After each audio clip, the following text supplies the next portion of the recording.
Okay, so let's go over chapter 2 questions. That starts on page 15.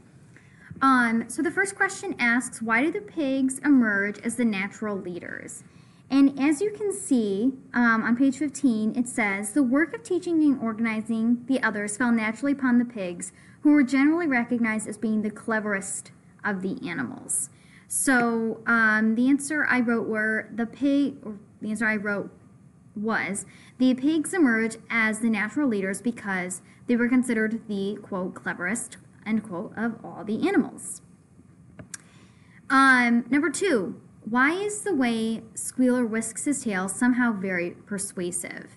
And that is on page 16, where it describes, the best known among them was a small fat pig named Squealer, with very round cheeks, twinkling eyes, nimble movements, and a shrill voice. He was a brilliant talker, and when he was arguing some difficult point, he had a way of skipping from side to side and whisking his tail, which was somehow very persuasive. The other said of Squealer that he could turn black into white. So he obviously was very skilled at the way of, that he could convince anyone of anything. And when I see him skipping from side to side, I see him as a very excited talker, very passionate and very enthusiastic. So I said the way Squealer spoke about topics made him seem very persuasive because of his enthusiasm, including his tail and the way he skipped from side to side. He seemed very excited, passionate, and knowledgeable about the point he was making. So even if he didn't necessarily know what he was talking about, he seemed knowledgeable because he was so excited and passionate about what he was talking about. Number 3, animalism is a parody of communism. What is Molly told she will have to do without, and what do these things represent in human terms? So on the bottom of page 16, we see that the 3 pigs, Napoleon, Snowball, and Squealer, got together and talked several nights to take Old Major's teachings into a complete system of thought called animalism. And then on page 17, Molly, it says, the stupidest of questions of all were asked by Molly the white mare. The very first question she asked Snowball was, will there still be sugar after the rebellion? No, said Snowball firmly. We have no means of making sugar on this farm. Besides, you do not need sugar. You will have all the oats and hay you want. And shall I still be allowed to wear ribbons in my mane? Asked Molly. Comrade, said Snowball, those ribbons that you are so devoted to are the badge of slavery. Can you not understand that liberty is worth more than ribbons? So obviously, sugar and ribbons are here in this novel being portrayed as a symbol. And they're going to show up later on in this novel as well. And they represent the luxuries that the old middle class enjoyed under the old government, and that they're going to kind of be taken away. They're the extra stuff that people enjoyed, and that you only need what you're only going to have what you need, and not necessarily all the extra wants that you are that you were used to having before.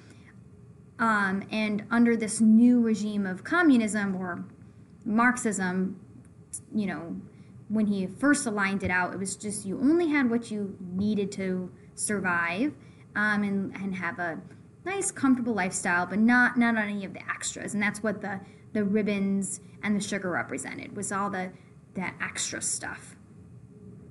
Why do the pigs have difficulty in persuading the other animals?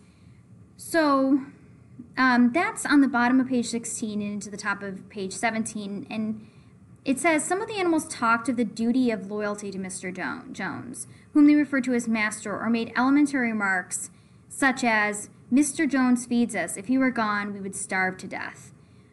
Others asked such questions as, why should we care what happens after we are dead? Or if this rebellion is to happen anyway, what difference does it make whether we work for it or not? And the pigs had great difficulty in making them see that this was contrary to the spirit of animalism. And so there's a key word here that really helps us understand why the pigs have difficulty in persuading the other animals. And that key word is elementary. And that's on the bottom of page 16. They said they made elementary remarks. And here, elementary means not very smart, right? Not very intelligent, very basic remarks, uneducated remarks. And so the pigs are having difficulty in persuading the other animals to see the longevity of their efforts and how Mr. Jones was an enemy, even if he did feed them. They had a hard time persuading the animals because the other animals weren't as clever or as smart as the pigs. So they had a hard time grasping the concept of animalism and how their efforts toward the rebellion now will help them in the future. And they were having a hard time seeing the longevity of their efforts. Number 5, Moses talks about Sugar Candy Mountain. What do he and his ideas represent in human terms? And it's pretty obvious, right? Sugar Candy Mountain means heaven, Moses is religion, and in human terms, right, Moses is basically saying you must work hard and obey the church to be able to enjoy the fruits of heaven. And this is kind of a key concept in human terms, right? When we really, if we look at the past and we look at history, we can see people using religion as a way to keep workers working long hours and working really hard for little pay because, you know, the real payment is going to be in heaven. You don't need lots of money if you work long hours and work your whole life, because the real payment's going to be at the end of your life. And so Moses and Sugar Candy Mountain represent the ideas of religion in the church. What specifically drives the animals to an act of rebellion? So that is on page 19. Mr. Jones went into Wellington and got so drunk he did not return until Sunday, and his workers also did not feed the animals while he was away. They went out hunting and completely forgot about them. And when Mr. Jones returned on Sunday, he went straight to bed because he was so drunk, and he completely forgot about the animals, and he didn't feed them either. The animals broke into the store shed, and this sparks the rebellion, right? They got so fed up with it that they decided that they were going to break into the store shed and feed themselves. In human terms, the Russian workers went on strike, and this sparked the Russian Revolution, in case you were wondering. So that's how the rebellion starts on Manor Farm. Why do the animals have a bonfire as their first act of freedom? Well, this starts on page 20 and into page 21.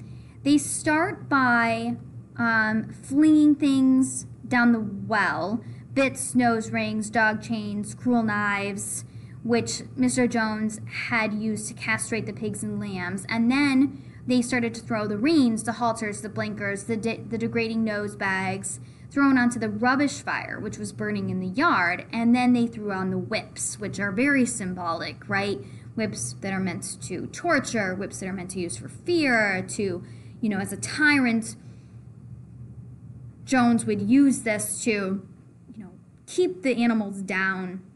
And so they burned this as a symbolic way of ridding themselves of these human belongings, these human effects, to show that they were free of these things. They also burned the ribbons that were used to show them off on market days.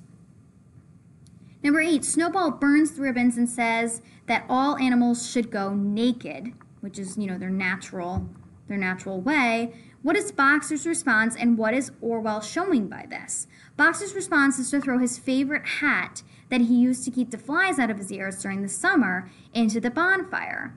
That's also on page 21. And this is showing Boxer's loyalty to the cause, and this is a critical characterization of Boxer. We are going to see that Boxer will follow suit.